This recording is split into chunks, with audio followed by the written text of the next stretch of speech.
Good morning, respected parents and dear students. Welcome to your computer class. I am Brajesh Kumar, your computer teacher. Today, we will continue raised question and answer of chapter 1, which is Computer Fundamental. In sections G, answer the following questions. Question 1, differentiate between the following. First जो difference है वो है high level language and machine level language का. High level language program written in this language are easy to read and understand by the programmer.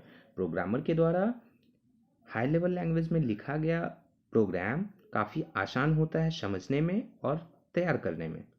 It can not understand by computer directly. High level language को computer direct understand नहीं करता है, इसके लिए वो एक translator की मदद लेता है. It is portable language. It mean to say यह एक पोर्टेबल लैंग्वेज है. एक सिस्टम में हम इसे क्रिएट करेंगे और सेवरल सिस्टम्स में इसका यूजेस किया जा सकता है. But machine level language, it is very difficult to write any program in this language. इस लैंग्वेज में किसी भी प्रोग्राम को लिखना काफ़ी डिफिकल्ट होता है. It can understand by the computer directly.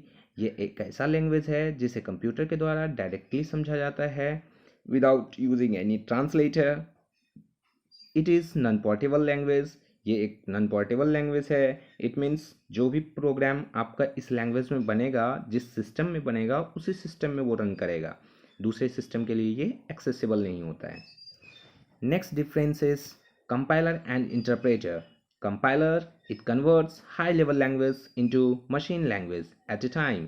Compiler overall सारे सोर्स कोड को, सारे प्रोग्राम को एक ही समय में कन्वर्ट करता है हाई लेवल लैंग्वेज से मशीन अंडरस्टैंडेबल लैंग्वेज में. Second point is compiler find all error during execution and then remove them. सबसे पहले वो जो भी कंपाइल करता है उस समय, जिस प्रोग्राम को कंपाइल करता है कंपाइलर, उस समय वो सारे एरर को फाइंड आउट कर लेता है और लास्ट में उसे रिमूव करने का काम करता है. लेकिन but in interpreter, it is also use to convert high level language into machine language line by line source code execution. Interpreter भी जस्ट सिमिलर लाइक कंपाइलर है, कंपाइलर के जैसा ही होता है, लेकिन इंटरप्रेटर के द्वारा एग्जीक्यूट किया गया जो प्रोग्राम होता है वो लाइन बाय लाइन होता है. इंटरप्रेटर टाइम टेकन प्रोसेस है, कंपाइलर फर्स्ट प्रोसेस है to convert any languages. Next point is interpreter find error line by line during execution. Interpreter से जब किसी लैंग्वेज को दूसरे लैंग्वेज में कन्वर्ट किया जाता है तो वो एरर को line by line he find करता है और उसे रिमूव करता है, फिर आगे प्रोसीड करता है. कंपाइलर ओवरऑल सारे प्रोग्राम को एग्जीक्यूट करेगा at a time, interpreter line by line execute करेगा. Next difference, system software and application software. System software, this software is use to control the operations of a computer system. System software specially design किया जाता है system के लिए और overall controlling करने का काम सिस्टम सॉफ्टवेयर का होता है कंप्यूटर को. The example of system software are operating system, language processor and utility software. अगर एग्जाम्पल देखें तो ऑपरेटिंग सिस्टम, लैंग्वेज प्रोसेसर या लैंग्वेज ट्रांसलेटर, यूटिलिटी सॉफ्टवेयर, ये सारे के सारे सिस्टम सॉफ्टवेयर के एग्जाम्पल हैं. बट ऐसा application software, in application software the software that are used to perform a specific task. Special software बनाया जाता है किसी खास काम को करने के लिए, वो आपका एप्लीकेशन सॉफ्टवेयर होता है. एग्जाम्पल ऑफ एप्लीकेशन सॉफ्टवेयर जैसे कि DBMS database management system, desktop publishing software, office package etc. Next question पे चलते हैं.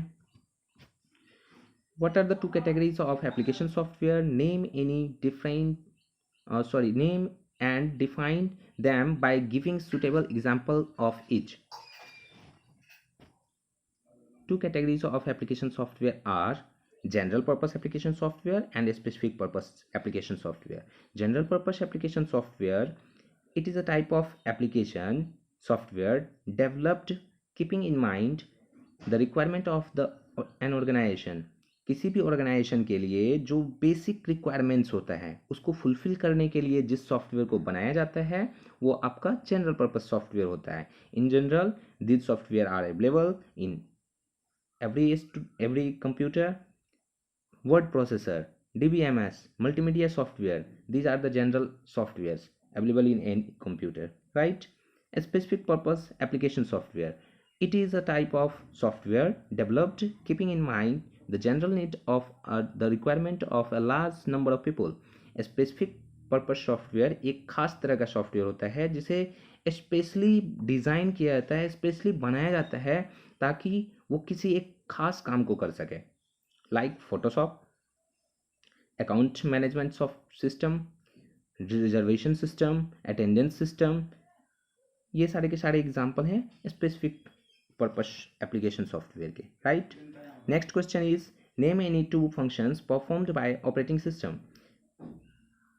It act as an interface between the user and the hardware. Main function जो होता है ऑपरेटिंग सिस्टम का वो ये होता है कि वो इंट्रैक्शन का काम करता है between user and hardware. Intermediate का काम करता है यूज़र और हार्डवेयर के बीच में. कम्युनिकेशन इस्टेब्लिश करता है यूज़र एंड हार्डवेयर के बीच में. Okay. Next point is it controls many resources such as input output devices, file storage and CPU etc. ये ओवरऑल कंप्यूटर के सारे कंपोनेंट्स को कंट्रोल करता है like input output devices, file storage and CPU. Okay. Next question is what is the advantage of an open source software? Give two example of open source software. The main advantage of open source software that is given the permission to the user to access software with source code and also do any changes in the software. Mean to say open source software वो software हुआ जिसे हम लोग use तो करते ही हैं, साथ ही साथ उसमें कोई बदलाव भी अगर करना चाहें तो हम लोग अपने साइड से कर सकते हैं. आप फ्री हैं सॉफ्टवेयर में कोई बदलाव करने के लिए. वो सॉफ्टवेयर आपका ओपन सोर्स सॉफ्टवेयर होता है जिसके सोर्स कोड जो है वो ओपन होते हैं, जिसमें कोई बदलाव किया जा सकता है, right. For example Ubuntu, Android and VLC. These are the example of open source software. Now your chapter 1 is completed. Thanks for watching.